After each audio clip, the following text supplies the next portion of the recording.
Ito na yata ang isa sa mga pinakamalagang topic na matututunan natin within this series. It's so simple, yet so powerful. Ang pag-uusapan natin ngayon ay volume. Gusto ko muna i-shoutout si Ian, the previous videos mini challenge winner. Such a good bro. Kakasimula pa lang daw niya matuto mag-trade, kaya good luck sa'yo. If gusto mo mga shoutout and manalo ng Gcash, spoilers ahead, meron ulit tayong mini challenge by the end of this video. Kaya huwag natin pataglipa, let's start. Okay, so marunong tayo magbasa ng price, mag-spot ng reversals. Paano kung sabihin ko sa inyo kung paano malalaman if pataas pa rin yung price ng stock o hindi na? Bago pa man makita yung sign of reversal, dyan na papasok ang volume. So in Tagalog, ang volume ay kung gaano kahina o kalakas ang isang tunog. Same lang with stocks. Ang volume magdidictate kung gaano kalakas ang isang stock. So in actual terms, ang volume yung bilang ng dami ng shares na tinrade at a given period of time. Isipin mo na lang ganito. Kung ang price ay kung gaano kataas binili yung stock at, ang volume ay kung gaano karaming shares na bili yung stock at that price. So ito usually makikita below the charts, represented by bars, and as always kapag mas malaki yung bar, ibig sabihin mas malaki yung volume, and vice versa. Tapos yung color niyan ay same lang with the candlestick na katapat niya sa chart. Ngayon, ang price at volume ay parang Batman and Robin, Popoy and Basha, you and me. Yee. So kapag nawala ang isa, mawawalan din ng saysay ang kapartner niya. Ito rin, ang volume ang kaisa-isang indicator natin na hindi nanggaling sa price. Kasi lahat ng makikita mong indicators sa net, RSI, MACD, stochastics, lahat yan, kinompute lang galing sa price. Pero ang volume, ibang hayop yan. Basta bottom line, ito. Pag mas mataas ang volume ng isang stock, mas maganda. Ngayon, punta naman tayo sa 8 simple rules of volume. Madali lang to, promise. Kada rule, magbibigay tayo ng example para mas maintindihan mo. Okay, punta muna tayo sa first rule. Kapag pataas ang price ng stock, dapat pataas din ang volume. Di ba magka-partner yan? Kadalasan kapag hindi makisabay ang volume, sumusunod ang price. Pag parehas yan tumaas, yan ang tinatawag nating healthy and bullish uptrend. Pero kapag pataas ang price pero pababa ang volume, yan ang tinatawag nating bearish divergence. Kasi palayo. So ganito na lang para mas madali nyo tumatandaan. Isipin nyo na lang na ang volume ay parang gas ng isang rocket ship. Tandaan mo tong concept na to kasi makikita mo to throughout the rest of the rules. So syempre kapag kulang ang gas, hindi yan naabot to the moon. So eto example, RFM Corp. So makita natin na kada tataas yung price ng stock, tumataas din yung volume.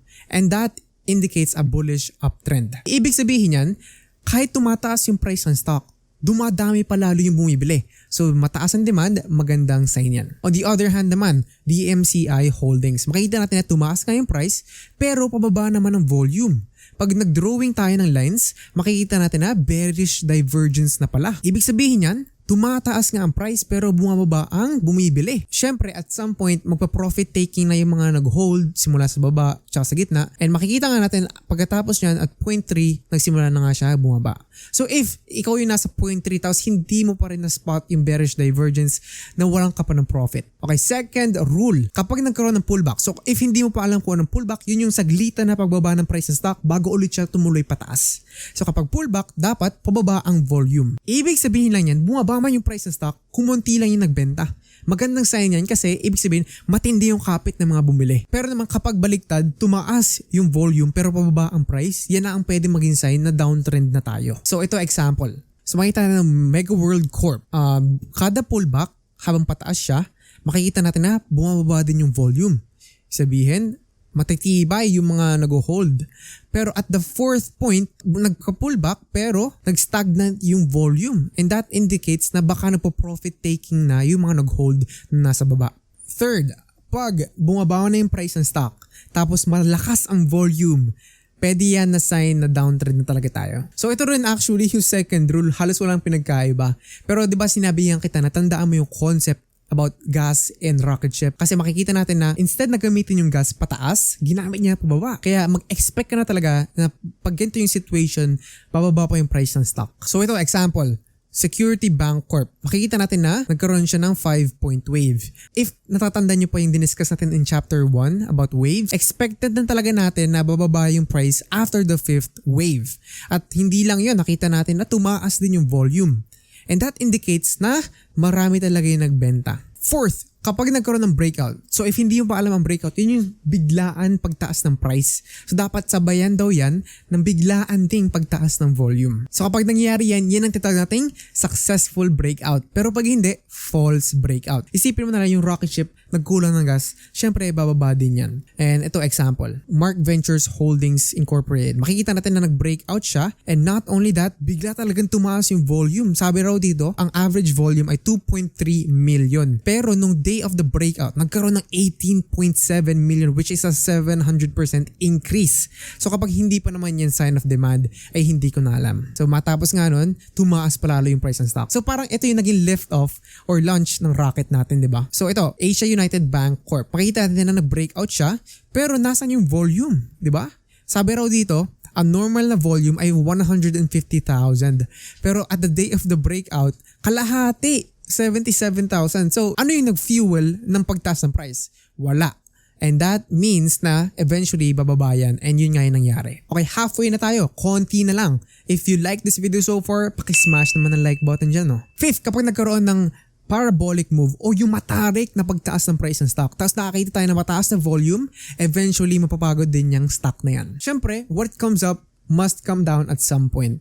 At kadalasan kung ano pa yung mabilis na tumaas, yun din yung mabilis bumababa. Dito rin kadalasan maraming naiiyak at naiipit. So ito example, Manila Electric Co, Meralco. So dati raw sobra raw tong hype. Kitang-kita natin na tumaas siya ng sobra, halos pa vertical na oh. Pero look at this, at its peak, nagkaroon ng sudden spike ng volume. And hindi lang sudden, as in sobrang laki. Kitang-kita mo siya lang yung kaisa-isang parang middle finger dun oh. So makita natin na after nun, napagod din yung stock and sobrang bumaba. So dito panigurado, ang daming natuto, ang daming umiyak. On the other hand naman, ito pa, Evergotesco Resources and Holdings Incorporated. Makita natin na hindi lang siya nag-parabolic move once but also twice. So kapag hindi ka pa naman dyan natuto, ay hindi ko na alam. So ito yung isa mga kailangan mong tandaan tsaka maging aware of, kasi ito yung iniiwasan natin. Lalo yung mga sobrang hype na stocks pero walang sudden news, di ba? 6, kabaligtaran nung parabolic move. Kapag sobrang pababa na yung price ng stock tapos nakita tayo na mataas na volume, pwede na yun mag-indicate na baka rock bottom na tayo. So syempre reasonable talaga yan. So for example, naghihintay tayo ng major support level tapos nagkaroon ng mataas na volume. Ibig sabihin yan, na-realize na ng tao na uy, ang baba na nito. There's no other way but up. Pero isipin mo na lang kaya no, yung mga nagbenta at this point tas nalaman na right after nila ibenta biglang tumaas. So ito example, First Philippine Holdings Corp. So sabi rito, bumababa na yung price ng stock matagal na. Nag-extend pa beyond this graph. Pero siguro naka-reach na to ng major support line at na-realize na tao na sobrang baba na nito. And makikita natin na at that point, biglang tumaas talaga yung volume. Kitang-kita mo, di ba? Tumaas na sobra. And right after that, tumaas na nga siya. Swerte na lang yung mga nakasalo. So ito, isa pang example, San Miguel Corp. Makita natin na, just like the one a while ago, bumaba yung price ng stock. Pero at this point, yung na-realize na sobrang baba na nito, bigla talagang nag-spike yung volume mo. And matapos na nag-consolidation at nagkaroon ng breakout. And pati yung breakout fueled by volume, so healthy yan. And matapos nun, kapag hindi ka pa nakabili doon, huli ka na. 7th, matapos ang pagtaas ng price ng stock, tapos mataas pa rin ang volume pero parang hindi na tumataas yung price ng stock, yun ang pwedeng maging indication na nasa distribution stage na tayo. So if tandaan mo pa yung chapter 1, nag-discuss tayo konti about price action, meron doon distribution stage. And yung distribution stage, dyan unti-unti na nag-unload na yung mga big institutions, yung mga malaking pera. Kaya hindi na tumataas yung price ng stock kasi puro sellers na dumadami na. So ito, kailangan daw to ng matinding practice kasi yung hints na to, hindi agad-agad nakikita. So ito, example, Pure Gold Price Club. So makikita natin na, tumaas nga yung price ng stock. Pagdating sa peak, siguro pinag-uusapan pa rin ito ang taas ng hype, pero nagtataka na siguro yung marami, bakit weeks, pero hindi na tumataas yung price ng stock. Yun pala, merong subtle hints sa may bandang volume. So makikita natin na tumataas yung volume at some points pero walang major changes sa price. Diyan na yung profit taking at kung hindi mo yun ma-spot, ay nako, bababa na yung price ng stock at pwede ka nang magka-loss. 8. Matapos ang pagbaba ng price ng stock, tapos malakas pa rin ang volume pero hindi na bumababa pa ang price, pwede na yun mag-indicate na accumulation stage naman tayo. So kabaligtad naman ng distribution, accumulation o pagbobodega. So dito papasok na ulit yung mga big institutions tsaka mga position traders para mag-ipon. Ito, kailangan din ng practice kasi hindi mo agad makikita yung subtle hints. Ito, Petron Corp. Makita natin na ang tagal niyang nasa baba. Pero kita mo ba to? May bigla ang spike ng volume. Nang biglaan lang. Walang bali-balita. Tapos hindi rin tumaas yung price ng stock. That indicates na may nagbobodega na dyan. May mga bumibili ng marami habang hindi mo pa alam. Yan na, ang pinaka-iniintay mo in this video. Ang mini challenge natin ay sobrang simple. All you have to do is write in the comment section yung 8 simple rules natin with volume. Bawal copy-paste ha, wag naman sana. Tsaka pag may mali dyan isa, hindi ko yung tatanggapin. So this time, instead na paunahan, gagamit naman tayo ng randomizer para naman fair sa mga latecomers sa video. Magra-randomizer ako tomorrow, November 29, Sunday at exactly 6 p.m. Ang mapipili ay may 100 pesos GCash tsaka syempre shoutout. And that's it, that's chapter 3, volume. I made this video as short and as simple as I can para mas maintindihan mo. Monday is gonna be a holiday and sem break ko, so I probably might be able to make another video. The next chapter is gonna be exciting. Kaya if you wanna be updated and you wanna be supportive of the channel, make sure to hit that subscribe button as well as the notification bell para lagi kang updated. Paki-smash naman ng like button dyan o para makatulong sa algorithm. Add me on Instagram at MattDoesn'tStop. And as always, let's grow that bank account. I'll see you soon.